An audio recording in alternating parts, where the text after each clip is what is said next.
Hello my lovelies, welcome back to my channel today. If you are somebody who hangs around with me regularly, if you are new, hello, it's really lovely to meet you. My name's Tara and here in my channel I like to talk about all things vintage inspired, sewing and DIY style. So if that sounds like your cup of gin, please do click like and subscribe. In today's video, I am joined by a guest. As you can see, this is Mildred and she is beautifully wearing the dress that I want to talk about today. I'm going to be talking about the first vintage reproduction pattern that I bought and I sewed. I'm also going to be talking to you a very little bit, and for not very long, about a little bit of fashion history and one of my favourite designers from fashion history, one of the people I find the most inspiring. So Mildred is wearing the Butterick B5281. I bought this about 15 years ago and I just fell in love with the illustration. It reminded me of all the dresses that I'd seen in the films that I loved when I was little, and it's a reproduction from the year 1946. So I did make this way back when, and I loved it, and I bought quite expensive fabric to make it, I seem to remember, and I found it a really involved make, and that was such a long time ago. I don't have the dress anymore. The fabric didn't really stand up to time that well. Mildred is wearing this, what I would call this a forget-me-not blue. It's really beautiful. It's a viscose crepe. It's vintage. I decided to grade up the pattern because I'd cut it out. This one was the size 14 to 22 boundary, so I think I am a 16 in this one. And I just graded it up again because I'd cut it out as a size 14 and I made the dress. So we've got these pleats here, so it's an asymmetric dress, so you have to cut it out in full pieces, so it's not a quick simple make, and I decided that I wanted to do it as historically accurately as possible. So all the seams inside, not that we can see so well, but I French seamed all the seams. I hand sewed the hem. Instead of the zipper closure, I sewed on press studs, which I got the idea to do that from my nan's wedding dress, which hers does up with some press studs. It's got a hand rolled hem around the sleeve. She's also wearing this corsage that I made by hand, and it's supposed to be lined, and this seam here you're sort of supposed to sandwich it in, but what I have done is I've made a facing out of a printed cotton that I had that I felt went with it. And I also made this belt which just does up with press studs as well. I hand sewed these little belt carriers, belt loop carriers, and this is a vintage mother of pearl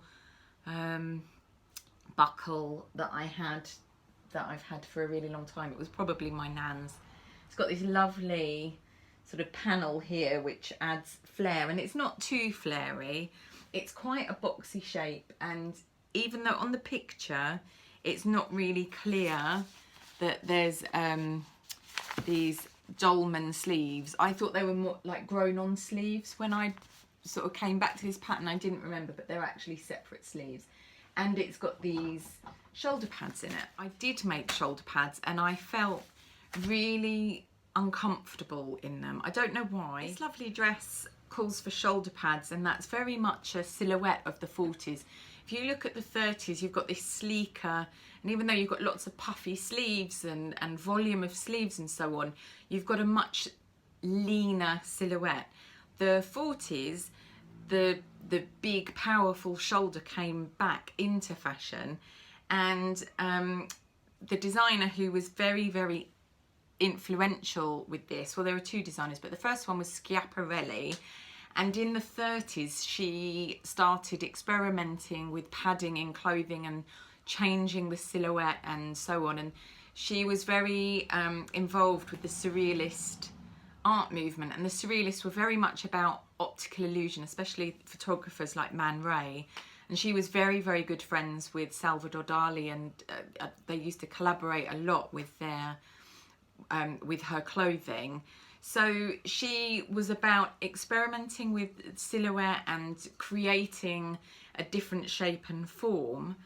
And interesting fun fact, should you wish to know this, the shoulder pad was invented in 1877 by a Princeton American football player. So it was a functional, practical safety item for football players, and then it was adopted as a fashion thing. So quite often that happens. If you look at fashion, things that become fashionable were a functional thing. Then you have, sort of moving into the 40s, you have designers in Hollywood. So Hollywood was a massive influence on what happened in the mainstream high street, and of course the war was going on as well through the first half of the 40s.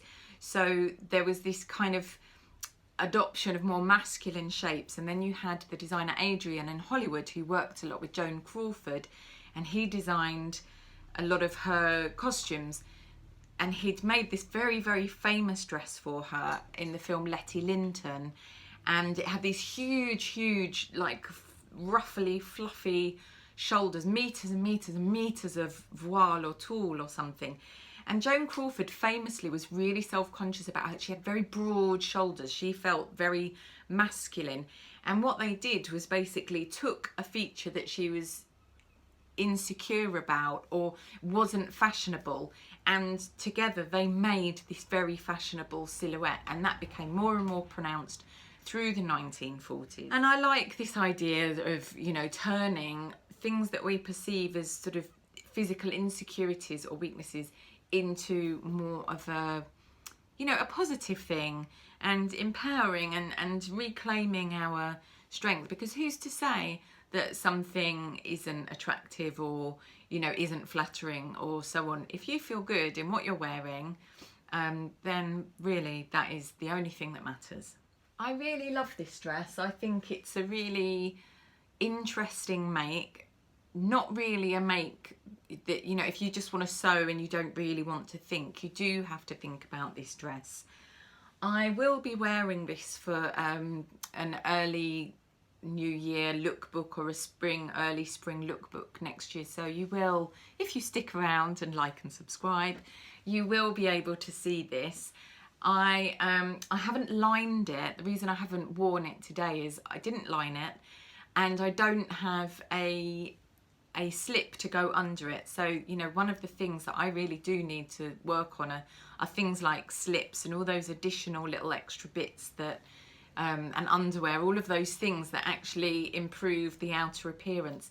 I've only got one slip, which is a black one, and it just looks awful under this dress, so I need to sort something out.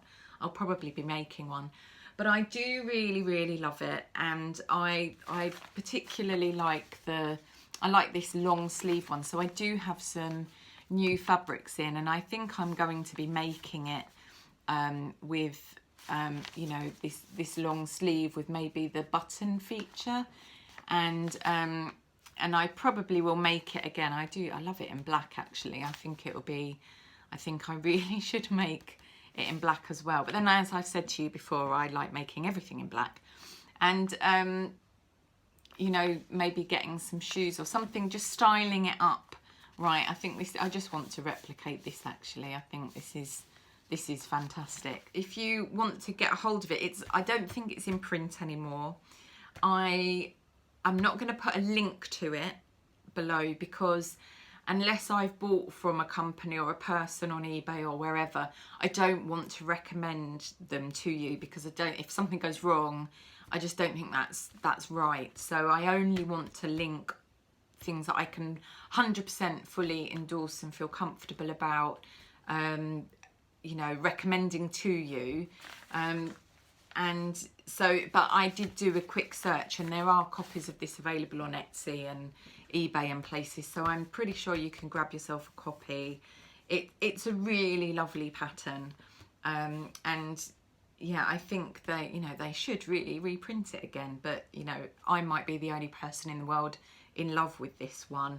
And actually, you know, although it's a very 40s style dress, it's so interesting. It looks really designery actually.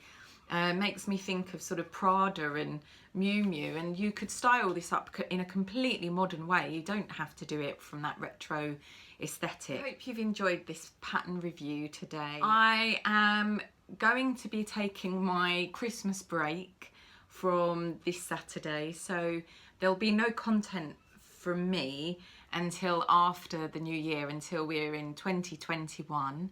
So I hope you all have the most lovely festive season with your loved ones, with love and laughter all around you. I am certainly 100% pleased to be seeing the back of this year, although I do feel that for me, as hard as some things have been, there have been some other really amazing things, and one of them has been meeting all of you. So I send you all of my love, and I hope that you have a fantastic time, and I hope you come back in 2021 to share some more sewing adventures with me. I can't wait to see you. Bye, my lovelies.